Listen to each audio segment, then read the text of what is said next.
আসসালামু আলাইকুম। আজ মহান মে দিবস। আজকের দিনটিকে শ্রমিকের অধিকার দিবস বলা হয়। প্রতি বছর আন্তর্জাতিকভাবে পালিত হয় দিবসটি। বিশ্বব্যাপী সব শ্রমজীবীদের প্রতি সম্মান জানিয়ে শুরু করছি আমার দেশ আজকের টপ নিউজ। আপনাদের সাথে আছি আমি তাহমিনা তাসির। ঝুঁকিপূর্ণ কাজে নিয়োজিত ৩৫ লাখ শিশু। দেশে শিশুশ্রম বেড়েছে। বাংলাদেশ পরিসংখ্যান ব্যুরোর জাতীয় শিশুশ্রম প্রতিবেদন বলছে, বর্তমানে কর্মজীবী শিশুর সংখ্যা ৩৫,36,০০০, যা ২০১৩ সালে ছিল ৩৪,৫০,০০০। অর্থাৎ বর্তমানে ৮.৯০% শিশু কোনো না কোনো শ্রমের সঙ্গে জড়িত। ২০১৩ সালে এই সংখ্যা ছিল ৮.৭০%। তবে শিশুশ্রম বাড়লেও কমেছে ঝুঁকিপূর্ণ শিশুশ্রমের সংখ্যা। ২০২২ সালের জরিপ অনুযায়ী 10,68,000 অত্যন্ত ঝুঁকিপূর্ণ শিশুশ্রমে জড়িত ছিল। ২০১৩ সালে ছিল 12,80,000। আন্তর্জাতিক শ্রম সংস্থা ILO সহযোগিতায় বাংলাদেশ পরিসংখ্যান ব্যুরো ২০২৩ সালে শিশুশ্রমের উপর পরিচালিত জরিপে উঠে এসেছে এসব তথ্য। খালেদা জিয়া 2 পুত্রবধূ নিয়ে ঢাকায় ফিরতে পারেন 5 মে। লন্ডনে চিকিৎসাধীন সাবেক প্রধানমন্ত্রী বিএনপি চেয়ারপারসন বেগম খালেদা জিয়া দেশে ফেরার প্রস্তুতি নিয়েছেন। তিনি আগামী 5 মে 2 পুত্রবধূ নিয়ে দেশে ফিরতে পারেন বলে জানিয়েছেন খালেদা জিয়ার একান্ত সচিব ABM আব্দুস সাত্তার। তবে বিষয়টি নির্ভর করছে এয়ার অ্যাম্বুলেন্স সঠিক সময় আসার উপর। ABM আব্দুস সাত্তার জানান, চলতি মাসের 4 ও 5 মে আসার প্রস্তুতি ধরে ম্যাডামকে দেশে আনার পরিকল্পনা চলছে। যদিও এয়ার অ্যাম্বুলেন্স কনফার্ম হয়নি। কাতার থেকে এয়ার অ্যাম্বুলেন্স লন্ডনে পৌঁছার কথা রয়েছে। এজন্য সরকারের সহযোগিতা চেয়ে পররাষ্ট্র মন্ত্রণালয়ে চিঠি পাঠানো হয়েছে। পররাষ্ট্র উপদেষ্টা মোহাম্মদ তৌহিদ হোসেন সাংবাদিকদের জানান, এ ব্যাপারে তারা কাজ করছেন।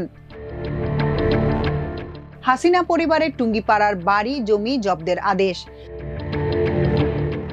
ভারতে পালিয়ে যাওয়া ক্ষমতাচ্যুত সাবেক প্রধানমন্ত্রী শেখ হাসিনার মেয়ে সাইমা ওয়াজেদ পুতুল, ছেলে সজীব ওয়াজেদ জয়, বোন শেখ রেহানা এবং রেহানার ছেলে রাদওয়ান মুজিব সিদ্দিক ও মেয়ে আজমিনা সিদ্দিকের নামে থাকা জমি ও বাড়ি জব্দের আদেশ দিয়েছে আদালত।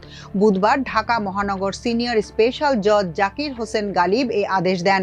গোপালগঞ্জের টুঙ্গিপাড়া সহ ঢাকা ও খুলনায় শেখ পরিবারের এসব সদস্যের একাধিক জমি ও বাড়ি জব্দের আদেশ দেয় আদালত। এসব বাড়ি জমির দাম প্রায় 6 কোটি টাকা।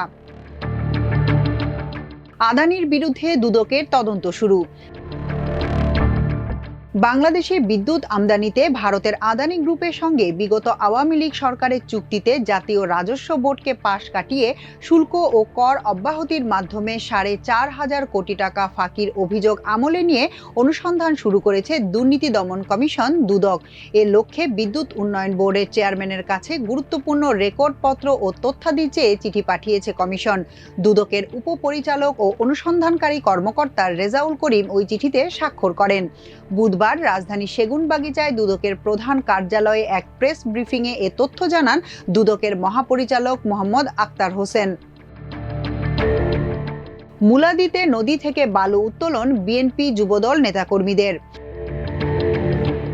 বরিশালের মুলাদি উপজেলায় কোনো বালুমহাল ইজারা না থাকার পরও অবৈধ ড্রেজার মেশিনের মাধ্যমে নদী থেকে বালু তুলছেন বিএনপি ও যুবদল নেতাকর্মীরা। অপরিকল্পিতভাবে বালু তোলার ফলে পৌরসভা ও 7টি ইউনিয়নের হাজার হাজার মানুষ নদী ভাঙনের চরম ঝুঁকির মুখে পড়েছেন। এছাড়াও হুমকির মুখে রয়েছে বিস্তীর্ণ কৃষিজমি, রাস্তাঘাট, বাড়িঘর ও একাধিক শিক্ষা প্রতিষ্ঠান। প্রকাশ্যে ড্রেজারের মাধ্যমে বালু তোলা হলেও প্রশাসন একেবারেই নিশ্চুপ বলে জানিয়েছেন স্থানীয় বাসিন্দারা। নির্ধারিত মাসোহারার বিনিময়ে প্রশাসনকে ম্যানেজ করেই অবৈধভাবে বালু উত্তোলন করা হচ্ছে বলে স্বীকার করেছেন খোদ এক ড্রেজার ব্যবসায়ী। আন্তর্জাতিক খবর। ভারত শিগগিরই হামলা চালাতে পারে পাকিস্তানে, গোয়েন্দা তথ্য। কাশ্মীরের পেহেলগামে সশস্ত্র হামলার জেরে ভারত ও পাকিস্তানের মধ্যে উত্তেজনা আরও তীব্র হয়েছে। ভারত খুব দ্রুতই পাকিস্তানের বিরুদ্ধে সামরিক ব্যবস্থা নিতে পারে বলে আশঙ্কা করছে পাকিস্তান।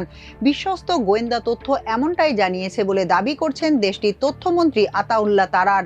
এ বিষয়ে বুধবার সকালে তিনি বলেন, গোয়েন্দা তথ্য অনুযায়ী আগামী 24 থেকে 36 ঘন্টার মধ্যে পাকিস্তানে সামরিক হামলার পরিকল্পনা করছে ভারত।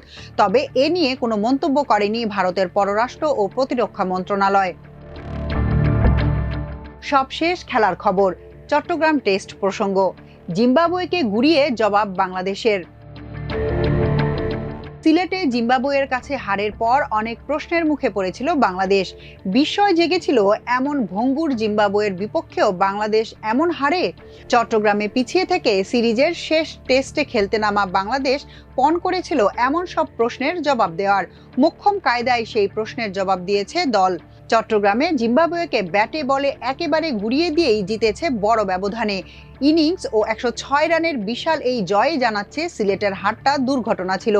চট্টগ্রাম টেস্টের বাংলাদেশই সত্যিকারের বাংলাদেশ। এই জয়ে সিরিজে সমতা এলো, তাতে মান কুল উভয় রক্ষা হলো বাংলাদেশের। সেই সঙ্গে ঘুরে দাঁড়ানোর আরেকটি নজির তৈরি হলো। এখনকার মতো এ পর্যন্তই। প্রিয় দর্শক, সবাই ভালো থাকুন, সুস্থ থাকুন, থাকুন আমার দেশের সঙ্গে। চ্যানেলটি ভালো লাগলে সাবস্ক্রাইব করুন, লাইক, শেয়ার ও ফলো করুন আমাদের ফেসবুক পেজ। আল্লাহ হাফেজ।